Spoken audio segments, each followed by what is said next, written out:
Goeienaand en baie welkom by die Vrydag aflewering van die Afrikaanse nuus op SABC 2. Goeienaand. Die minister van Polisie skets 'n somber prentjie oor misdaad in die eerste kwartaal. En ons bied 'n oorsig van die jongste oor die wapenkrisis in die VSA.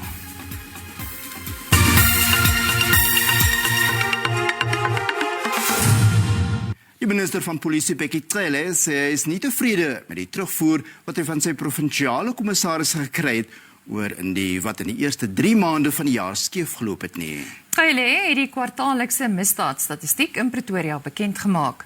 Misdade soos moord, poging tot moord en seksuele misdade het almal toegeneem. Die minister het die eerste 3 maande van die jaar as brutaal, gewelddadig en onveilig beskryf. Tussen Januarie en Maart vanjaar is 10.818 mense verkrag, 6.083 mense vermoor, 6.575 is aangerand met die doel om ernstig te beseer en 5.402 voertuie is gekaap. Die mees weerlose lede van ons samelewing, vroue en kinders, is ook nie ontsien nie. Tussen Januarie en Maart 2022 is 898 vroue en 306 kinders vermoor. Daar was ook 'n toename in ontvoerings in Gauteng en Mpumalanga. Dit het onderskeidelik met 1563 en 1000 gevalle toegeneem. Ladies and gentlemen, the first 3 months of 2022 have unfortunately been marred by more murders, more sexual violence, and more assaults compared to the same time period in the previous year. All in all, these statistics don't give us a good picture. Starting with murder, we had recorded an increase of 1,107 murders more. That is a percentage increase of 22.2. We had recorded an increase in terms of sexual offences of 1,666, a percentage change of 13.7. We had an increase of attempted murders of 1,135, a percentage increase of 24.8. Die meeste moorde is by die Umlazi en Inanda polisiekantore in KwaZulu-Natal aangemeld. Die meeste motorkapings is by die Mamelodi Oos polisiekantoor in Gauteng aangemeld, gevolg deur die Harare polisiekantoor in die Wes-Kaap. Transitoeroofdogte het met 26,3% toegeneem. Die minister sê die tekort aan polisiebeamptes speel beslis 'n rol. That shrinking number means that we don't have visibility, which is a big portion of policing. You know yourself. When you see the blue light, you recheck yourself. Die nasionale polisiekommissaris, Selagli Masemola, sê die polisie het op 1 April met 'n volskaalse misdaadbekampingsoperasie begin, wat hy oortuig is vrugte sal afwerp. Parlementslede het so op die jongste misdaadstatistiek reageer. The overall increase of 9.3% in the reported crime statistics is a serious concern. This committee has to take note of it, and I think that our response to this has to be firm, and I think we need further oversight on this matter. Our country has become a crime scene where kidnapping has increased by over 100% year to year. This is an absolutely shocking crime statistic. Murder up over 20%, sexual offences up. It's a bloodbath, Chairperson. When we look at crimes against women and children, we are crying every day. But it seems as if we are failing. The criminals are winning. What is most disturbing for me, Chairperson, is when we come to women and children, where, for instance, the murder of children with an increase of 37.2% and on women 17.5%. Now, if we look at the figure of children, I say it's most disturbing. It would be an understatement to say we are disappointed. These crime statistics indeed are a clear indication that the police are losing the fight against crime.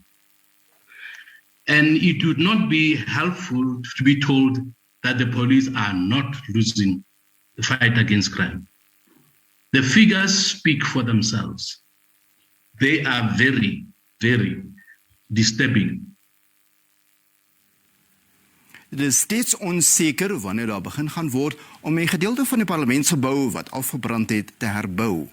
Amptenare sê 'n verslag deur onafhanklike deskundiges word middel Junie verwag. En al is die gedeelte van die parlement wat die Nasionale Raad van Provinsies huisves beskikbaar, blyk dit dat sy mikrofone weens beurtkrag beskadig is.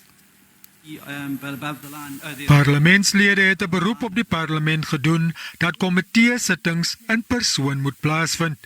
Hulle dring aan op 'n datum waarop hulle na die parlementsgebou kan terugkeer, aangesien 6 maande al verstryk het sedert 'n brand 'n gedeelte van die parlement verwoes het. Here we are sitting in early June 2022. The fire was in early January 2022, so 6 months ago. And the one house of parliament, which was very, very minimally damaged, in fact, hardly at all, it was only really some water issues, still not open. And I think that's an indictment on parliament. Before the fire to when there weren't enough venues at parliament, so why are we not using those venues for physical meetings? The issue of the hiring of the venue, the issue of the modular structure, which can be erected. And then with this limited resources from the side of Parliament, what is the administration going to look at? What is the most viable option up to now? 'n Verslag word egter nog verwag van die Kuga Ontwikkelingsagentskap. At the moment, the option that is being consolidated is the one of a modular structure. We got preliminary costs, and the decision was that we need to get experts to assess, one, the costs that we've received. Secondly, to also assess the designs that were given, check issues of curability. Daar is ook die opsie om lokale vir fisieke komitee-vergaderings te huur. We will have to engage with public works if there's a need to have a list of buildings outside just for committee work physically, not hybrid. And take it from there and give you a proper report on that aspect. Dit kan tussen 4 maande en 'n jaar neem voordat tussentydse maatreëls in plek kan wees vir fisieke bywoning. Ons gaan voort. Altesaam 150 megawatt bykomende elektrisiteit sal na verwagting oor die volgende 12 tot 18 maande by die nasionale kragnetwerk gevoeg word. Die minister van Minerale, Hulpbronne en Energie, Mantashe, het die ooreenkomsondertekening vir 3 opwekkingsprojekte saam met die Noorweegse maatskappy Skatek bygewoon. Die projek is deel van die program vir risikovermindering deur aankope deur onafhanklike kragvoorsieners wat gemik is op die aanvulling van Eskom se leweringsvermoë. Al 3 projekte is in Kenhardt in die Noord-Kaap. Skatek is reeds betrokke in plaaslike sonkragopwekking. Lydens die ooreenkoms gaan die maatskappy saamwerk met plaaslike vennote wat gesamentlik 'n 49% aandeel het. In 2019 is bevind dat Suid-Afrika 'n opwekkingstekort van ongeveer 2000 megawatt het. 11 voorkeurvoorsieners is in Maart verlede jaar aangekondig, wat na verwagting gesamentlik 1845 megawatt sou voeg by die netwerk teen Augustus vanjaar. Daar is egter vertragings weens regsgedinge en versoeke vir uitstel deur van die voorkeurkandidate.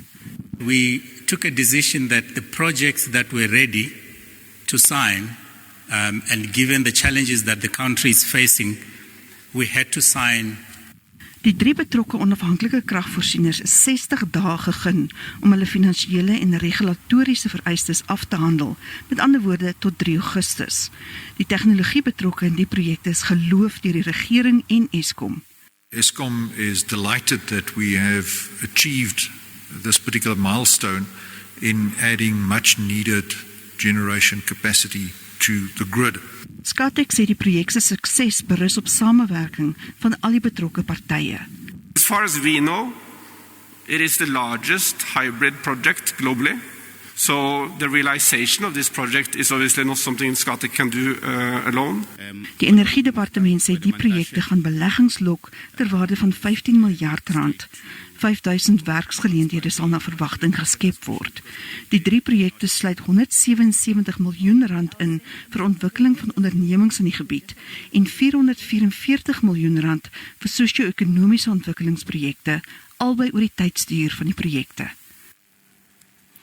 Die Afrika Ontwikkelingsbank het 'n noodvoedselproduksieplan goedgekeur om 'n dreigende voedselkrisis te stuit wat uit die Russies-Oekraïense oorlog spruit. Die hoof van die bank, Akinwumi Adesina, sê 'n uitgerekte oorlog hou 'n bedreiging vir voedselsekerheid in Afrika in.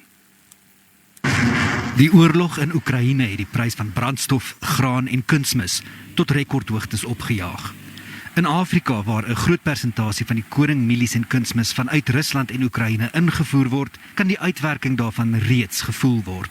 On existing production in Africa, if we don't take action, the food production itself would decline by between 20 and 50%. So clearly we're looking at a potential food crisis. Te wyte daaraan dat Rusland Oekraïne se uitvoere afgesny het die Afrika Ontwikkelingsbank ingegryp om die ontluikende krisis te stuit. Die bank het sowat $1,5 miljard begroot om verandering in die landbousektor in Afrika te bewerkstellig, 'n plan wat volgens Adesina reeds dividende in Sudan en Ethiopië gelewer het. We have the systems in place across Africa, and that facility will allow African countries to produce 38 million metric tons of food. I told you we'll lose 30 million metric tons of food from Russia. So we produce 38 million metric tons of food. Adesina glo die vasteland moet die geleentheid aangryp om die wêreld se nuwe kosmandjie te word en homself te vestig as die hoofuitvoerder van gas na Europa. Africa has a lot of natural gas. So as Russia turns off gas for Europe, Africa can become an alternative supplier of gas to Europe. Tanzania has gas. Kenya found gas. Senegal has gas. Cote d'Ivoire has gas. Algeria has gas. Nigeria has gas. Mozambique has gas. Ghana has gas. So the issue is how to build the gas infrastructure that will allow Africa to be part of the solution. Rusland het Oekraïne 100 dae gelede op 24 Februarie ingeval en daar blyk nog geen einde in sig te wees nie.